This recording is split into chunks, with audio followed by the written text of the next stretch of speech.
So good morning everyone. Today we will discuss about chapter 13, Rizal's visit to the United States 1888.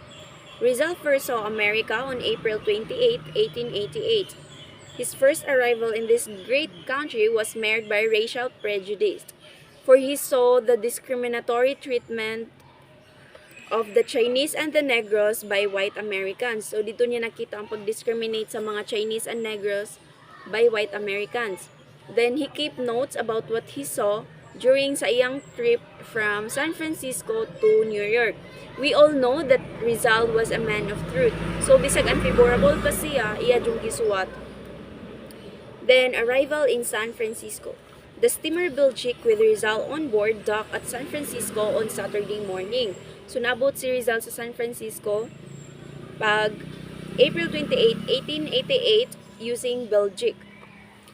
All passengers were not allowed to land. The American health authorities placed the ship under quarantine on the ground that it came from the Far East where a cholera epidemic was alleged to be raging. So wala sila gi-allowed nga mo go on land, gibabagan sila sa health authorities kay tungod sa cholera epidemic no. Mong wala sila gipagawa sa ship. Rizal was surprised because he knew there was no cholera epidemic at the time in the Far East. He joined the other passengers in protesting the unjustifiable action of the health authorities. The American consul in Japan had given the ship a clean bill of health, and the British governor of Hong Kong certified to the absence of cholera cases in China rather. So na-surprise si Rizal nga naa daw cholera adto sa Far East. Kay kahibaw siya nga walay cholera epidemic dito nga lugar at that time. So ni kuyog si Rizal apil si Rizal og protesta sa health authorities. Then di lang usa or duha ka adlaw sila nagprotesta but naabtan sila og 7 days na nagprotesta. Then the American consul in Japan kay naghatag sila clean bill clean bill of health nga nagpamatuod nga walay cholera sa China at that time. He soon discovered that the placing of the ship under quarantine was motivated by the politics. So nahibaw-an ni Rizal discover ni Rizal nga dili about sa epidemic maong wala sila gipa go on land but because sa politics. The ship was carrying 643 Chinese coolies at the time. Public opinion on the Pacific coast was against cheap coolie labor because the coolies from China were displacing white laborers in railroad construction camps. To win the vote of the white California for election was near, the administration impeded the entry of Chinese coolies. So ang katong ship nga gisakyan ni Rizal is naay 643 Chinese coolies. Ang kaning Chinese coolies is kanang mga Chinese laborers ni siya nga magtrabaho og mga construction, railroads. Then hadlok ang mga white Americans or dili ganahan ang mga white Americans nga maabot dito ang mga Chinese coolies kay pangpulihan man sila. Mas dako man og rate ang white Americans kaysa sa Chinese coolies. Ang mga Chinese coolies is mga cheap ra ang ilahang bayad kumpara sa white Americans. Mao dili ganahan ang mga white Americans nga muadto ang mga Chinese laborers. So para makuha ang votes sa mga white Americans, wala nila gipanaog sa ship ang mga Chinese coolies.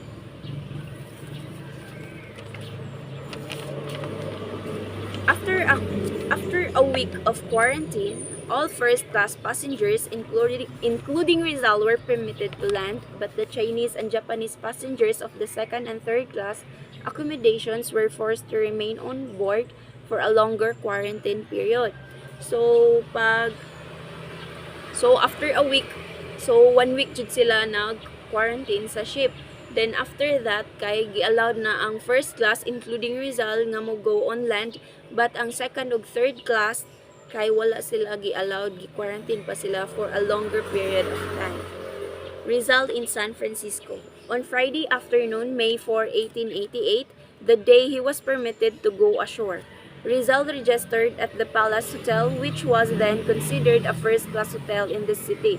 On this day, he wrote on his diary, I lodge in Palace Hotel, $4 a day with bath and everything included Stockton Street, 312. I saw the Golden Gate.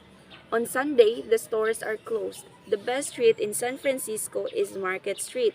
So pag May 4, 1888 kay ni-check-in si motong na free na si Rizal na pagawas na siya sa ship, then ni-check-in siya sa Palace Hotel, then Rizal mentioned in his diary the name of Leland Stanford, who was a millionaire senator representing California in the U.S. Senate at the time. So kani si Leland Stanford, kay mao ni siya ang millionaire senator nga nagrepresent sa representing California in the U.S. This senator was founder and benefactor of Stanford University at Palo Alto, California. So, Rizal stayed in San Francisco for 2 days, May 4 to 6, 1888. The President of the United States at the time was Grover Cleveland. So, si Grover Cleveland ang President pag-visit ni Rizal across the American continent. On May 6, 1888, On May 6, 1888, Sunday 4:30 p.m., Rizal left San Francisco for Oakland, 9 miles across San Francisco Bay by ferry boat. So pag May 6, 1888 is nilakaw si Rizal sa San Francisco padung sa Oakland. In Oakland, early the following morning, May 7, he awoke and had a good breakfast at Reno, Nevada, now glamorized by American high-pressure propaganda as the biggest little city in the world. Rizal's diary recounts his travel observation as follows. Monday, May 7. I saw an Indian attired in semi-European suit and semi-Indian suit leaning against a wall, wide deserts without plants nor trees, unpopulated, lonely place, bare mountain sands, a big extension of white land like chalk. Far from this desert can be seen some blue mountains. It was a fine day, it was a warm, and there was still now on the top of mountains. So mao na ang iyang diary pag May 7. Tuesday, May 8, this is a beautiful morning. We stop from place to place, we are near Ogden. I believe with a good system of irrigation this place could be cultivated. We are at Otto State, the third state we pass over. In approaching Ogden, the fields are seen with horses, oxen, and trees. Some small houses are seen from a distance from Ogden to Denver. The clock is set 1 hour ahead of time. We are now beginning to see flowers with yellow color in the way. The mountains at a distance are covered with snow. The banks of Salt Lake are more beautiful than the other things we saw. The mules are very big. There are mountains in the middle of the lake like the island of Talim in Laguna de Bay. We saw 3 Mormon boys at Farmington. There were sheep, cows, and horses in the meadows. This region is not thickly populated, a flock of ducks in the lake. Children greeted us at Salt Lake City in Utah.